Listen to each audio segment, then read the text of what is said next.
نحمده ونصلي على رسوله الكريم اما بعد فاعوذ بالله من الشیطان الرجیم بسم اللہ الرحمن الرحیم۔ نبی کی بیویوں سے اگر تمہیں کچھ مانگنا ہو تو پردے کے پیچھے سے مانگا کرو، پردے کے پیچھے سے۔ جی ہاں، مردوں کو یہ حکم دیا کہ سامنے سے نہیں، بغیر حجاب کے نہیں، حجاب کے پیچھے سے۔ کیوں حجاب؟ کیوں؟ یہ تمہارے اور ان کے دلوں کی پاکیزگی کے لیے زیادہ مناسب طریقہ ہے، یعنی اس سے دل پاکیزہ رہیں گے۔ حضرت انس کہتے ہیں کہ میں نبی صلی اللہ علیہ وسلم کا خادم تھا، بغیر اجازت آپ کے گھروں میں آتا جاتا تھا۔ ایک دن میں آیا تو آپ نے فرمایا میرے پیارے بیٹے ٹھہر جاؤ، تمہارے بعد ایک نیا حکم آیا ہے، اب بغیر اجازت اندر نہ آؤ، یعنی ان کے اوپر بھی اجازت ہوگی۔ پھر اسی طرح اس چیز سے بھی روک دیا گیا کہ کوئی مرد کسی عورت کے ساتھ اکیلے بیٹھے کسی کمرے میں۔ رسول اللہ صلی اللہ علیہ وسلم نے فرمایا عورتوں کے پاس جانے سے بچو۔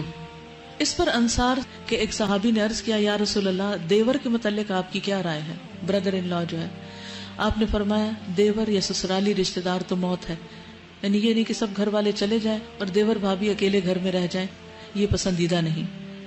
رسول اللہ صلی اللہ علیہ وسلم نے ممبر پر کھڑے ہو کر علل اعلان سب کو فرمایا کوئی آدمی آج کے دن کے بعد کسی عورت کے پاس جس کا شوہر موجود نہ ہو نہ جائے، یعنی ہسبینڈ کی ایبسنس میں کوئی مرد کسی عورت کے پاس نہ جائے۔ ہاں اگر اس کے ساتھ ایک یا دو آدمی ہو تو پھر حرج نہیں، کیونکہ بعض اوقات کام ہوتا ہے، ضرورت ہوتی ہے، بعض اوقات میڈیکل ریزنز ہوتی ہیں، بعض اوقات کورٹ کے مسائل ہوتے ہیں، یا کوئی بزنس ہوتا ہے جس میں مشورہ مشاورت کی ضرورت ہوتی ہے۔ تو ایسی صورت میں کیا حکم ہے کہ اگر ضرورت پڑے مرد کی کسی عورت سے بات کرنے کی یا اس سے کوئی کام ہو تو دو تین مرد اور بھی ساتھ ہوں، اکیلی عورت نہ ہو۔ جیسے آج کل ہمارے دفتروں کا کلچر بن گیا ہے، ایک لڑکی ایک لڑکا بیٹھ کے کام کر رہے ہیں، ہنسی مذاق چل رہا ہے، گپ شپ ہو رہی ہے، اسلامی لحاظ سے بالکل ممنوع ہے۔ آپ نے فرمایا کہ شیطان انسان کے جسم میں خون کی طرح دوڑتا ہے، تو شیطان جہاں موجود ہو وہ مرد اور عورت کا دل پاک کہاں سے رہنے دیں گے؟ ذالکم اطہر لقلوبکم وقلوبہن، یعنی کوئی یہ نہیں کہہ سکتا کہ ہم کون سا کوئی برا کام کر رہے ہیں، کیونکہ انسان بظاہر اچھا کام کرتے ہوئے بھی اگر اپنے دل پہ پھر قابو نہ رکھ سکے اور انجام کار میں کہیں برا کر بیٹھے تو پہلے سے ہی حد بندی کر دی گئی، سد ذریعہ کر دیا گیا کہ جس ذریعے یا جس راستے یا جس دروازے یا جس ونڈو سے حرام تک انسان جاتا ہے وہ ونڈو بند کر دی جائے۔ آپ بچوں کے ساتھ ایسا نہیں کرتے کہ اگر آپ نے کوئی ایسی چیز رکھی ہو کہ جس میں آپ کو ڈر ہو کہ ہاتھ ڈالیں گے یا خلل اندازی کریں گے، دروازہ ہی بند کر دیتے، لاک کر دیتے، چیز کو اوپر رکھ دیتے جہاں ان کا ہاتھ ہی نہ پہنچے۔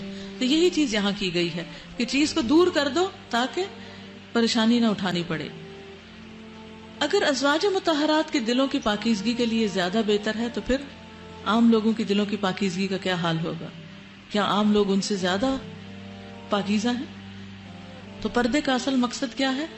قلب و نظر کی طہارت اور عصمت و عزت کی حفاظت، کیونکہ عورت کی عزت و عصمت بہت قیمتی ہے، عورت بہت پریشیس ہے، وہ مردوں کے لیے کھلونا نہیں۔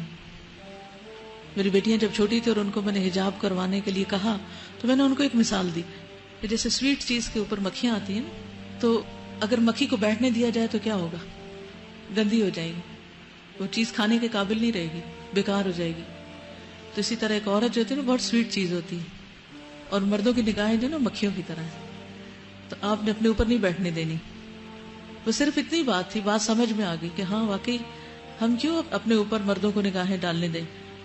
تو پردہ کرنا بھی آسان اور اس کا مقصد اور طہارت جو قلب و نظر کی اور ویسے بھی عزت و آبرو اور عصمت کی حفاظت وہ بھی اس میں موجود۔ تو کسی بھی طرح سے آپ اگر یہ سمجھیں کہ اللہ تعالیٰ ہمارے لیے ہماری ماؤں سے بڑھ کر ہم سے محبت کرنے والا ہے تو وہ احکامات ہمیں کیوں دے رہا ہے؟ وہ ہمیں پروٹیکٹ کرنا چاہتا ہے۔ حجاب عورت کی پروٹیکشن کے لیے ہے، عورت کو بہترین مقام دینے کے لیے ہے۔ حجاب عورت کو مردوں کے ہاتھوں کھلونا بننے سے بچاتا ہے۔